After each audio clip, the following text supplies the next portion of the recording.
시작할 때 말씀해 주셨지만 오늘 우리 교회 26번째 생일을 맞이하는 날입니다.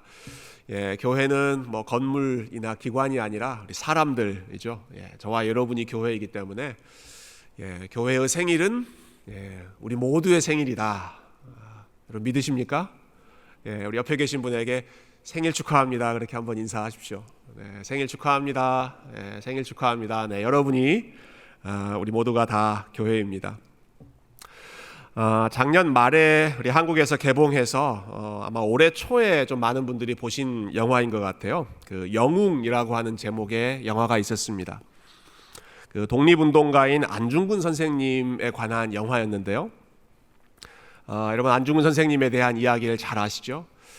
힘이 없어서 나라를 빼앗긴 사람들이 어떻게든 나라를 되찾아보기 위해서 힘을 내서 자기들이 할 수 있는 그러한 방식으로 또 일본군과 싸우는 그러한 이야기가 이 영화 영웅 이 작품의 내용이었습니다. 이 영화의 초반부에 아주 인상적인 장면이 있었습니다. 우리 안중근 선생님이 이끄는 독립군 부대가 아주 작전을 잘 짜서 그 일본군 부대를 습격하고 큰 승리를 거둡니다. 그래서 포로들도 일본군 포로들을 잡는데요. 그 전쟁에서 승리한 후에 이 전쟁 포로들을 어떻게 처리할 것인가를 놓고 그 의견이 둘로 나눠졌습니다. 한쪽에서는 이 포로들을 절대로 살려두어서는 안 된다.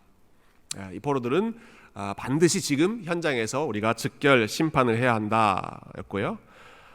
반대로 안중근 선생님은 국제조약은 그렇지 않다. 국제조약은 전쟁의 포로를 전쟁에서 잡았다고 그냥 죽이면 안 되고 그 포로를 평화롭게 보호하거나 놓아주는 것이 국제조약이기 때문에 우리 국제조약을 지키자.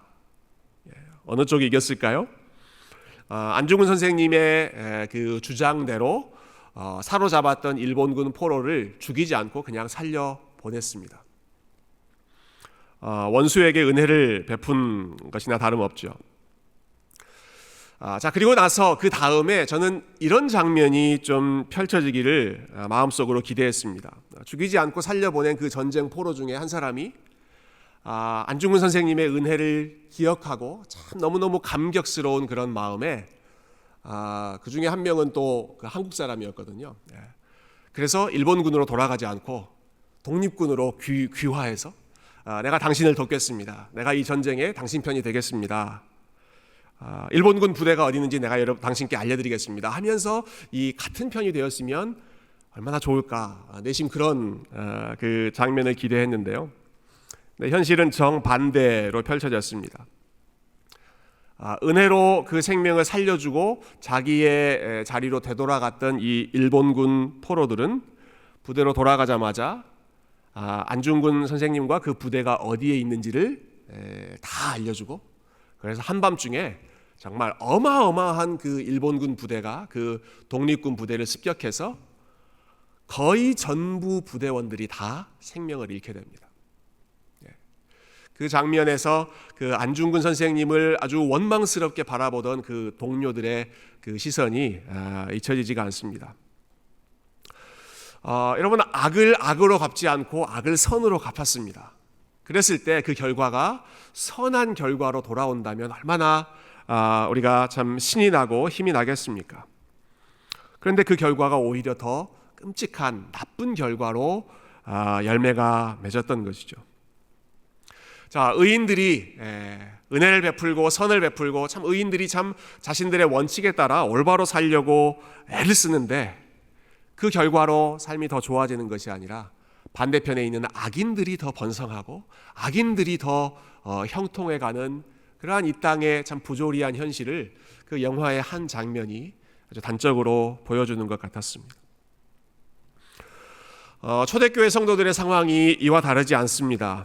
여러분 하나님을 믿는 사람들은 계속해서 핍박 가운데 살았고 반면에 하나님을 두려워하지 않던 사람들 하나님이 없다고 생각하면서 아주 안하무인격으로 살아가는 그러한 사람들은 자기만을 자랑하고 가난한 사람들을 억압하고 핍박하고 착취하면서 점점 더 많은 재산을 쌓아갔습니다.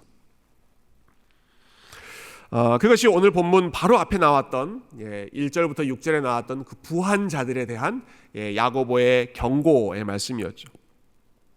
그리고 나서 오늘 본문은 이제 가난한 성도들, 그 반대편에 있는 가난한 이 교회의 성도들을 향한 야고보의 권면인데요. 야고보가 이렇게 권면합니다. 7절과 8절 말씀 우리 한번 같이 읽어보겠습니다. 7절과 8절 시작. 그러므로 형제들아 주께서 강림하시기까지 길이 참으라. 보라 농부가 땅에서 나는 귀한 열매를 바라고 길이 참아 이른 비와 늦은 비를 기다리나니 너희도 길이 참고 마음을 굳건하게 하라. 주의 강림이 가까우니라. 아멘. 여러분 오늘 본문에 제일 많이 나오는 단어가 있습니다.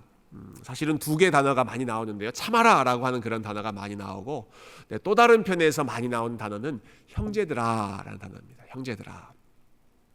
오늘 읽은 그 짧은 구절에 총 4번에 걸쳐서 7절, 9절, 10절, 12절 계속해서 야고보는 형제들아, 형제들아, 형제들아 이렇게 외치면서 본인의 권면을 들려주고 있습니다.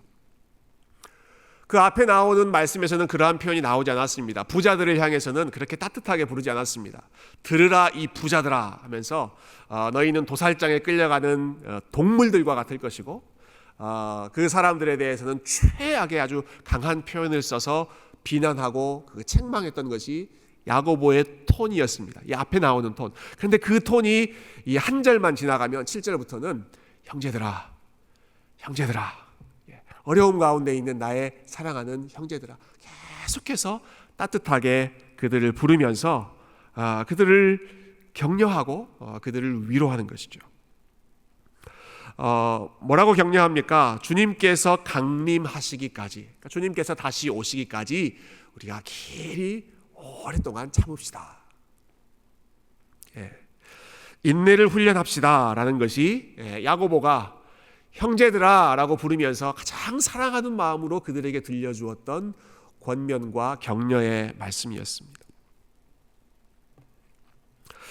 자, 그러면서 오늘 본문에는 이 인내하는 삶을 위해 우리에게 참 모범이 되는 그런 3가지의 케이스를 들려주고 있는데요. 첫 번째는 농부들이고, 두 번째는 선지자들이고, 그리고 세 번째는 욥이라고 하는 믿음의 사람이었습니다. 7절 말씀에 보면 농부의 이야기를 하죠. 농부가 땅에서 나는 귀한 열매를 바라고 길이 참아 이른 비와 늦은 비를 기다리듯이 우리도 주께서 강림하시는 그 날을 기다리면서 참읍시다. 여러분 지금 이 시대는 빨리빨리이죠. 기술이 발전하면서 뭐든지 최대한 빨리 결과를 내는 것이 실력이고 능력이고 그래야 더 많은 이익을 남길 수 있습니다. 많은 사람들이 노력하고 오랫동안 기다려서 열매를 맺기보다는 그냥 하룻밤 사이에 주식 투자를 잘하거나 또는 부동산 투자를 잘하거나 로또에 당첨되거나 하룻밤 사이에 수많은 이익을 얻기를 꿈꿉니다. 그렇게 할 수 있는 것을 사람들이 능력이라고 이야기하죠. 그런데 농부는 그렇게 할 수 없습니다. 지금은 농부들도 이제 기술이 많이 발전돼서 예전과는 다른 모습이긴 하겠지만, 그러나 농부들은 자기들이 씨를 뿌리고 밭을 갈고 자기가 할 수 있는 역할을 다 하지만 그 열매가 맺혀질 때까지 하늘에서 제때 비가 내려야 되고, 그래서 비를 기다려야 되고, 땅이 그 비를 받아서 열매를 내기까지 긴 시간을 기다려야 하는 것이 농부의 삶이었습니다. 마치 그와 같이 성도들의 삶도, 교회의 삶도 주님의 때를, 주님의 오심을, 그리고 주님께서 열매 맺혀주시기를 묵묵히 기다리며 살아가는 것이다. 두 번째 예로 들어주는 사람들은 선지자들이죠. 10절 말씀 한번 보실까요? 10절, 형제들아, 또 형제들이라고 부르죠. 주의 이름으로 말한 선지자들을 고난과 오래 참음의 본으로 삼으라. 자, 이 선지자들은 어떻게 살았습니까? 주의 이름으로 말했습니다. 주의 이름으로 말했다. 주의 이름으로 말했다는 것은 하나님의 뜻에 순종했다는 뜻이죠. 본인의 생각에는 참 사람들이 별로 좋아하지 않을 것 같은 그런 말씀이지만 주님의 말씀이기 때문에 주의 이름으로 그 말씀을 신실하게 전하는 것이 예레미야, 이사야 이러한 선지자들의 삶이었습니다. 자, 그렇게 했을 때 그들에게 돌아왔던 삶의 결과, 순종의 결과가 무엇이었는가? 사람들이 잘했다고, 주님의 이름으로 말했으니까 참 훌륭하다고 이렇게 박수 쳐주는 것이 아니라 오히려 그렇게 신실하게 살았던 선지자들이 고난과 오래 참음을 견뎌야 하는 그러한 인생을 살았죠. 욥 역시 마찬가지입니다. 우리 11절 말씀, 11절은 한번 같이 읽어보도록 하십시다. 11절 시작. 보라, 인내하는 자를 우리가 복되다 하나니 너희가 욥의 인내를 들었고 주께서 주신 결말을 보았거니와 주는 가장 자비하시고 긍휼히 여기시는 이시니라. 아멘. 여러분, 선지자들도 그렇고 욥도 그렇고 공통점이 있습니다. 그들의 공통점은 그들이 뭔가를 잘못해서 고난을 받은 것이 아니었다라는 것입니다. 선지자들은 주의 말씀, 주의 이름으로 말씀을 해서 하나님 말씀에 순종했다는 것 때문에 고난을 받았습니다. 욥 역시도 그가 뭔가를 잘못해서가 아니라, 물론 욥도 죄인이고 불완전한 그러한 인간이었지만 적어도 욥이 고난을 받았던 그러한 원인을 생각해 본다면 하나님이 욥을 자랑하시죠. 욥 같은 사람 없다. 욥은 어떤 일이 있어도 나를 사랑할 것이다. 그런 하나님의 기대, 하나님의 그 자랑 때문에 욥이 고난을 받지 않습니까? 욥이 뭔가를 지금 잘못해서 받는 것이 아니었습니다. 선지자들도 그렇고 욥도 그렇고 참 순종 때문에, 오히려 믿음으로 살았다는 것 때문에 삶이 더 어려움 가운데 처하게 되는 그러한 일들, 그것이 지금 선지자들과 욥의 상황이었고, 야고보는 초대교회 성도들 지금 여러 가지 일들로 인해서 가난과 핍박과 궁핍과 어려움을 겪고 있는 그런 성도들을 향해서 농부들을 기억하면서 하나님의 때를 기다립시다. 선지자와 욥을 기억하면서 오래 참음, 또 고난의 모범으로 삼읍시다. 이렇게 함께 격려하고 있는 것입니다. 오늘 본문에 많이 나오는 단어, 인내하다라고 하는 단어가 여러분 헬라어, 그리스어 원어로는 휘포메노라고 하는 단어인데요. 이 단어는 이 두 단어가 합쳐졌습니다. 휘포는 이제 영어로 표현하면 under입니다. under, 무엇 아래에 있다. 메노라고 하는 단어는 stay, remain, 남아있다, 그 자리에 그대로 머물러 있다 하는 뜻입니다. 그러니까 이 휘포메노, 인내하다라고 하는 단어를, 그 단어의 그 어원을 기초해서 생각해 본다면 무엇 아래에서 본인을 짓누르는 그러한 여러 가지 인생의 무게, 고난의 무게 아래에 있으면서 그 무게를 견디면서 그대로 그 자리를 지키고 버텨내는 그러한 삶을 이 인내하다라고 하는 단어가 표현해주고 있습니다.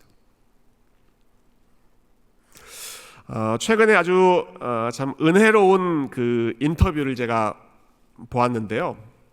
여러분 잘 아시는 장미란 선수 있죠. 베이징 올림픽 때 역도 금메달을 땄던 우리 여자 참 자랑스러운 선수 장미란 선수가 인터뷰를 했습니다.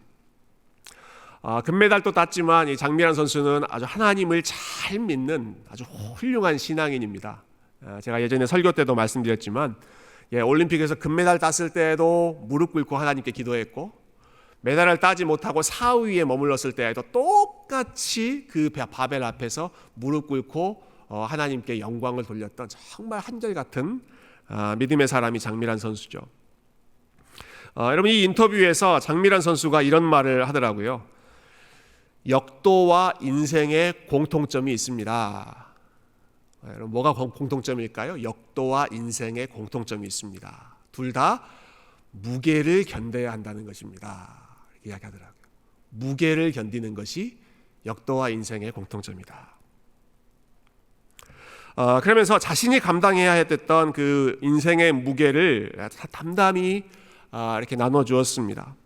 선수로서의 그 전성기가 끝나면서 점점 몸의 근육도 빠지고 힘이 빠지면서 이제 선수로서의 그 기량이 쇠퇴해지는 것이죠. 예전에는 그런 표현까지 쓰더라고요. 그냥 자다 일어나도 들 수 있는 그런 무게가 본인이 점점 들지 못하게 되고 점점 그래서 은퇴할 수밖에 없는 그러한 시간이 되었을 때 그것을 받아들이는 것이 쉽지 않았다. 그런데 그보다 더 힘들었던 것은 선수 생활을 은퇴하고 나서 자세하게 이야기하진 않지만 이제 사회생활 운동만 하던 삶이 아니라 사회에 돌아가서 사람들과 부대끼고 여러 가지 일들을 겪으면서 굉장히 힘든 그런 시간을 보냈던 것 같습니다. 그래서 장미란 선수가 어느 날 아침 창밖을 보면서 기도하면서 이렇게 말했다고 그래요. 하나님, 무게를 견디는 게 저의 전문이긴 하지만 이 무게는 제가 좀 버티기가 어렵네요. 하루에 막 몇만 킬로그램씩 무게를 들었던 그 역도 선수 장미란 선수가 이런 고백을 하는 게 저는 참 마음에 와닿았습니다. 하나님, 무게를 드는 것이 또 무거운 그 무게를 견디는 게 제 주특기지만 삶에서 일어나는 이 무게는 참 견디기가 너무 어렵습니다. 구체적으로 어떤 문제였는지는 밝히지 않았지만 세상에서 가장 무게를 잘 견딘다는 그 선수가 이 무게가 너무 어렵습니다. 너무 무겁습니다. 라고 고백했을 때 역기의 무게, 바벨의 무게보다 인생의 무게가 훨씬 더 무겁다라고 하는 사실을 간접적으로 들려주는 것 같았습니다. 여러분, 이렇게 무거운 그 인생의 무게, 고난의 무게에 우리가 짓눌려 있을 때 그 삶이 힘들기 때문에 우리가 자주 범하는 잘못들이 있습니다. 그래서 오늘 야고보는 성도들에게 인내하십시오 라는 말을 들려줌과 동시에 그 인내하는 가운데 우리가 조심해야 할 것 두 가지를 함께 경고해 주고 있는데요. 재미있게도 둘 다 말과 관련된 내용들입니다. 자, 첫 번째 주의해야 될 것, 우리 9절 말씀 한번 볼까요? 9절. 자, 9절 한번 읽어보겠습니다. 시작. 형제들아, 서로 원망하지 말라. 그리하여야 심판을 면하리라.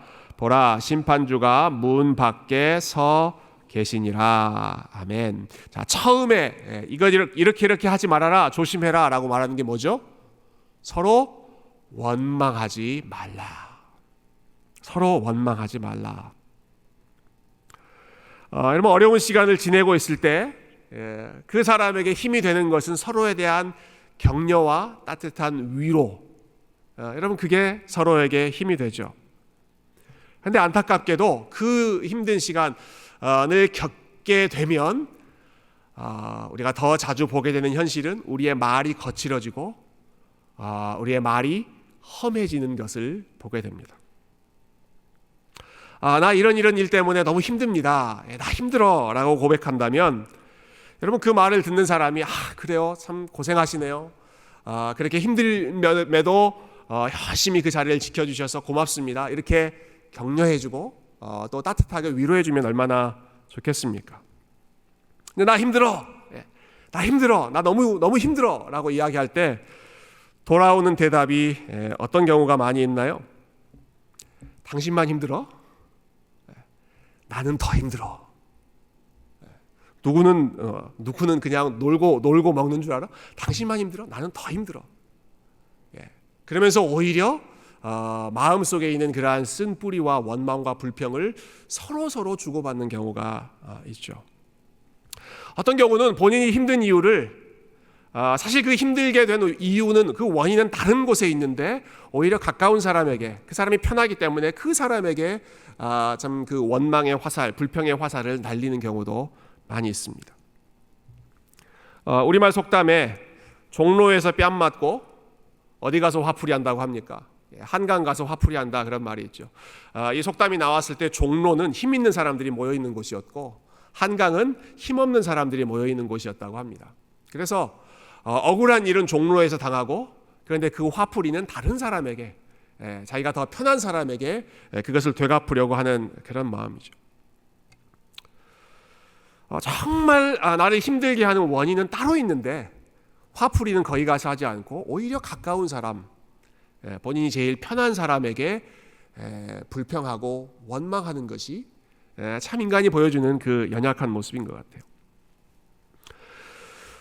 형제들아 서로 원망하지 말라라고 말하고 있는 이 야고보가 이런 말을 하고 있는 이 상황이 저는 너무 안타까웠습니다. 너무 이 현실이 가슴 아프다고 생각했습니다. 사실 지금 이 형제들은 같은 편이 되어야 되는 사람입니다.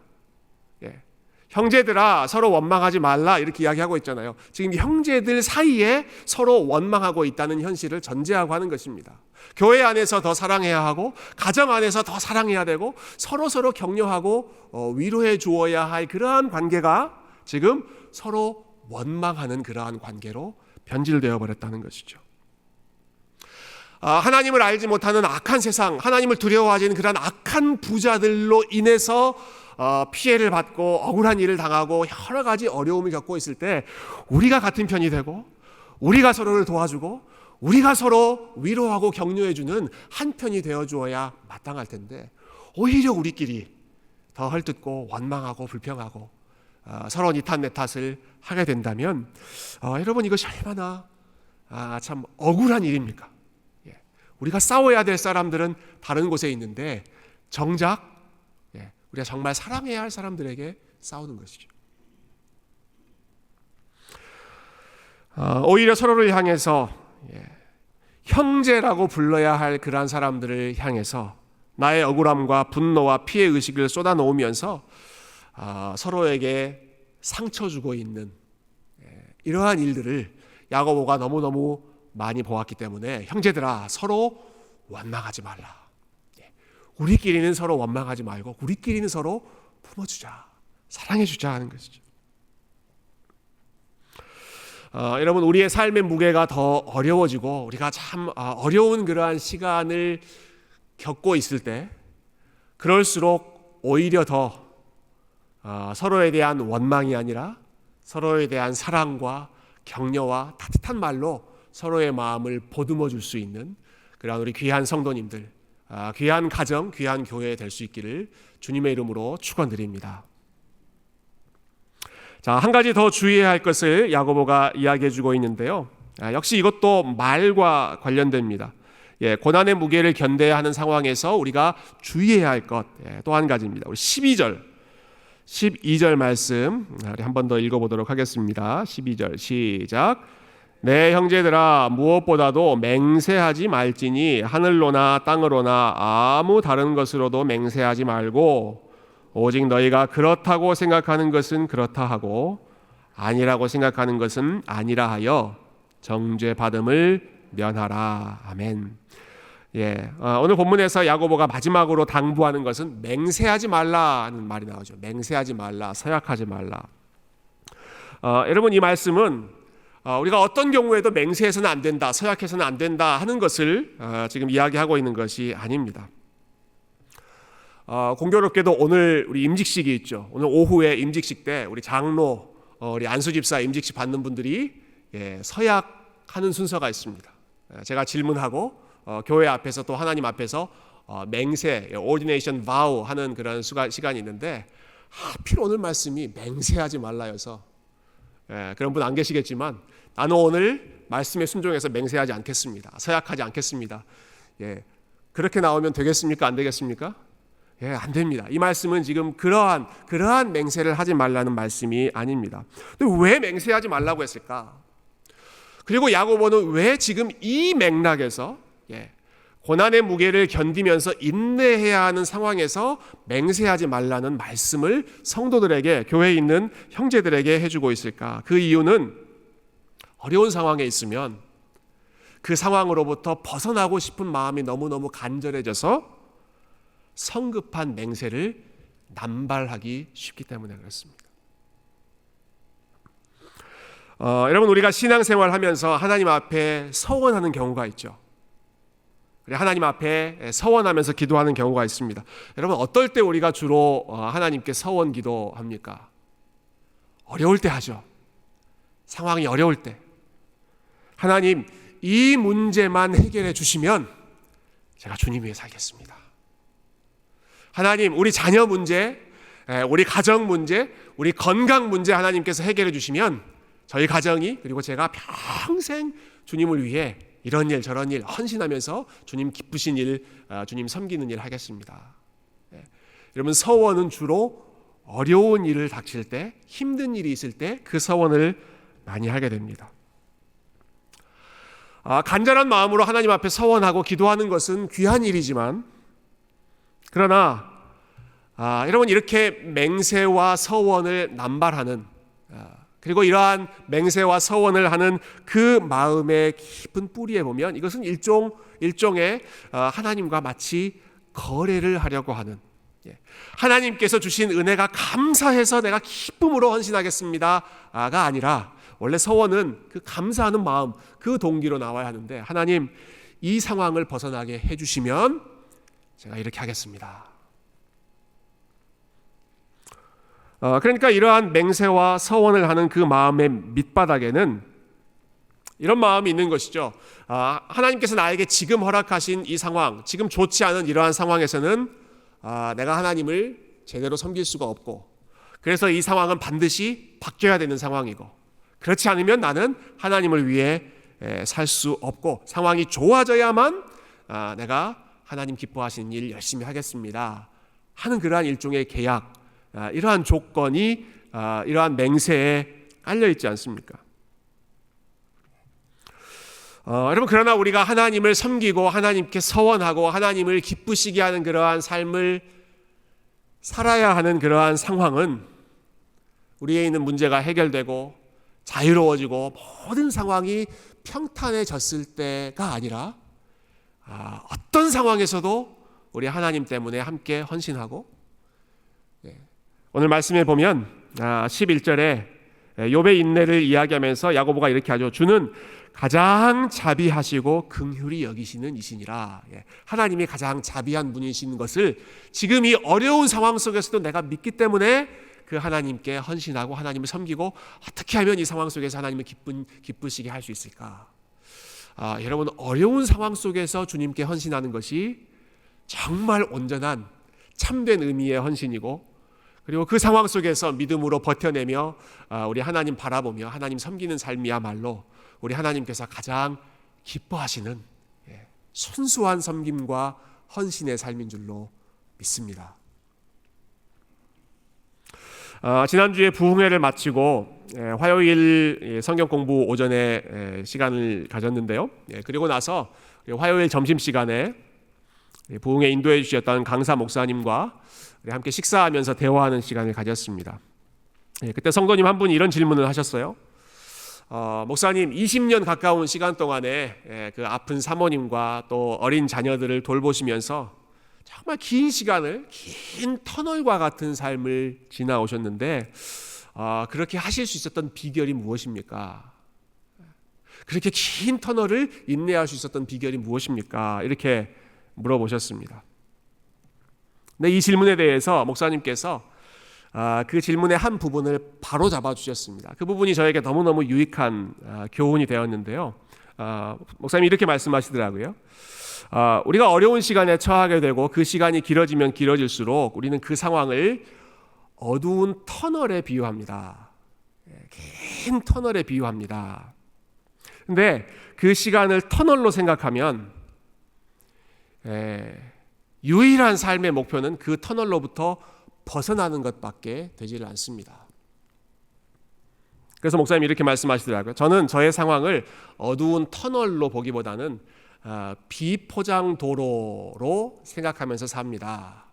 어두운 터널, 지금은 캄캄해서 아무것도 내가 볼 수 없고 이 터널을 벗어나야만, 저 빛이 있는 곳으로 빠져나가야만 내가 뭔가를 할 수 있다. 그게 아니라 저는 제 인생을 일종의 비포장 도로와 같다고 생각하는데, 비포장 도로를 걸어가기 때문에 여러분 아시죠? 비포장 도로가 어떤 도로인지. 하이웨이 쌩쌩 달릴 수 있는 게 아니라 울퉁불퉁, 그래서 피해 가야 되고 천천히 걸어가야 되는 그러한 상황을 비포장 도로에 비유하셨던 것입니다. 아픈 가족을 돌보기 때문에 내가 예전처럼 빠른 속도로 자유롭게 여기저기 다닐 수도 없고 여러 가지 삶의 제약이 있지만, 그런데 오히려 천천히 걸어가야 되기 때문에 보이는 것들, 그렇기 때문에 누릴 수 있는 것들이 제가 지난 20년 동안 경험한 것들입니다. 이런 말씀하시더라고요. 여러분, 너무너무 지혜로운 관점이지 않습니까? 여러분, 고난의 상황을 우리가 어두운 터널로 보느냐 아니면 비포장 도로와 같은 삶으로 보느냐, 천지 차이인 것 같아요.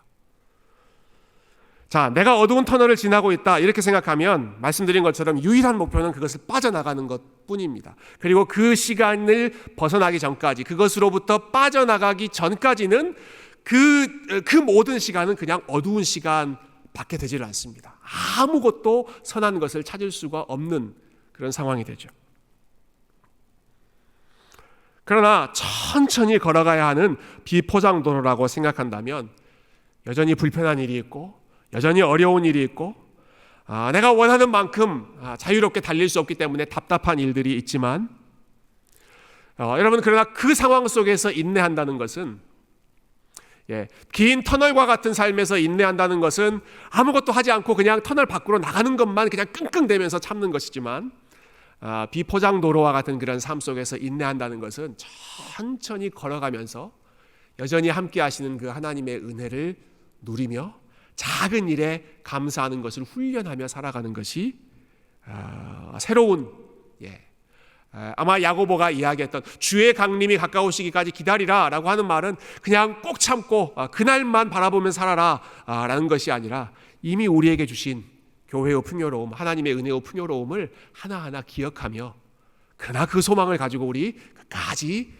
인내하며 살아가자 하는 그러한 말씀 아니겠습니까? 빠르게 달려갈 때는 볼 수 없었던 일, 천천히 걸어가기 때문에 볼 수 있고 경험할 수 있는 그러한 유익한 것들이 인내하는 상황 속에서 있더라는 것입니다. 그게 무엇일까? 여러분, 인내하면서 천천히 걸어갈 때 얻을 수 있는 유익이 어떤 것이 있을까요? 그것은 하나님께서 허락하신 삶을 묵묵히 받아들이며 그리고 그 상황 속에서 예수님의 마음을 더 느끼고 예수님의 마음을 더 알아가는 것입니다. 사실 오늘 본문에서 가르치는 원리는 우리가 인간적으로 봤을 때는 굉장히 기분 나쁜 저는 그 권면이라고 생각합니다. 제가 처음에 이 말씀을 좀 읽을 때 마음에 불편한 마음이 들었습니다. 자, 지금 초대교회 성도들이 핍박을 받고 있는 상황이죠. 반대편에는 악하고 오만한 그 부자들이 이 사람들을 막 착취하고 억압하고 핍박하고 있습니다.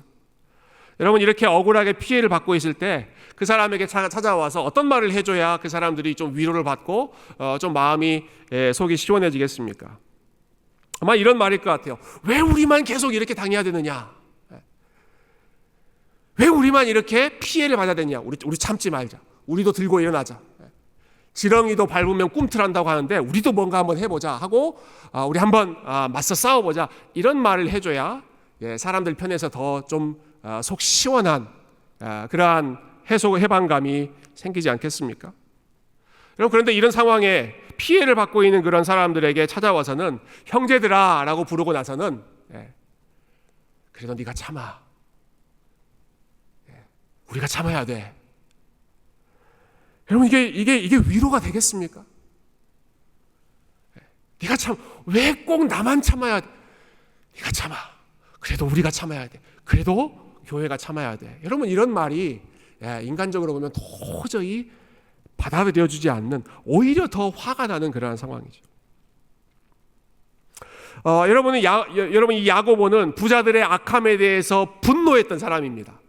그 어떤 사람보다도 세상의 차별에 대해서 정죄하고 비난하고 그 부자들을 향해서 참 입에 담지 못할 그러한 욕을 하면서까지 그 비난했던, 책망했던, 아주 호되게 꾸짖었던 사람이 야고보였습니다.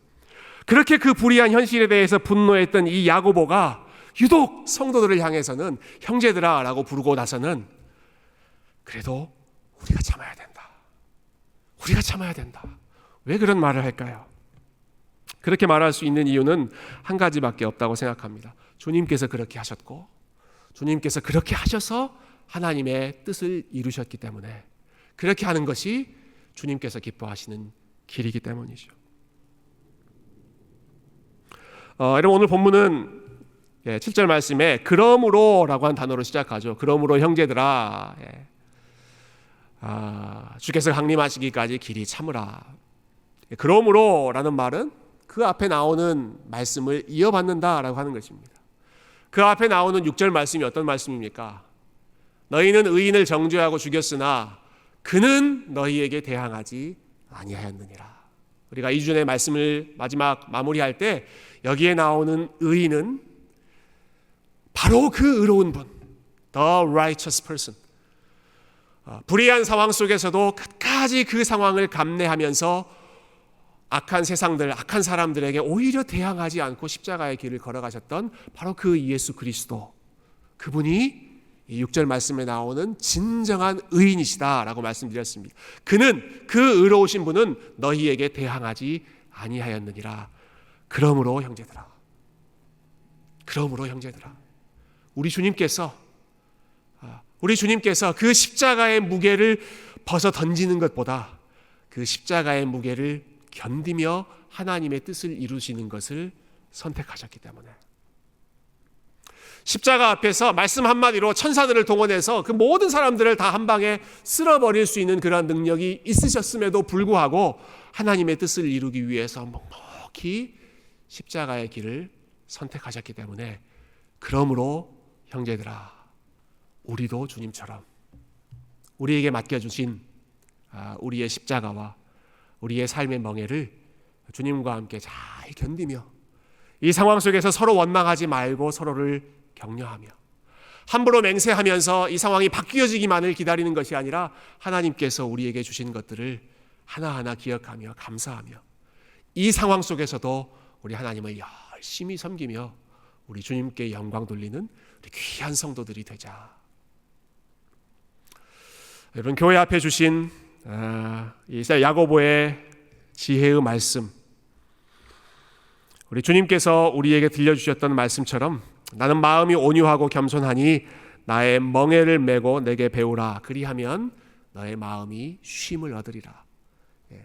주님께서 우리에게 주신 멍에 때문에 무겁고 불편하지만 그러나 그 멍에 때문에 주님을 더 알아가고 빨리빨리 달릴 수 있을 때에는 볼 수 없었던 것들을 볼 수 있고, 들을 수 없을 때에는 없었던 것들을 들을 수 있고, 경험할 수 없었던 것, 깨달을 수 없었던 것들을 깨달으면서 우리 주님과 더 깊이 교제하실 수 있는 우리 귀한 성도님들, 인내의 훈련을 잘 감당하시는 우리 귀한 주의 백성들 다 되시기를 주님의 이름으로 축원드립니다.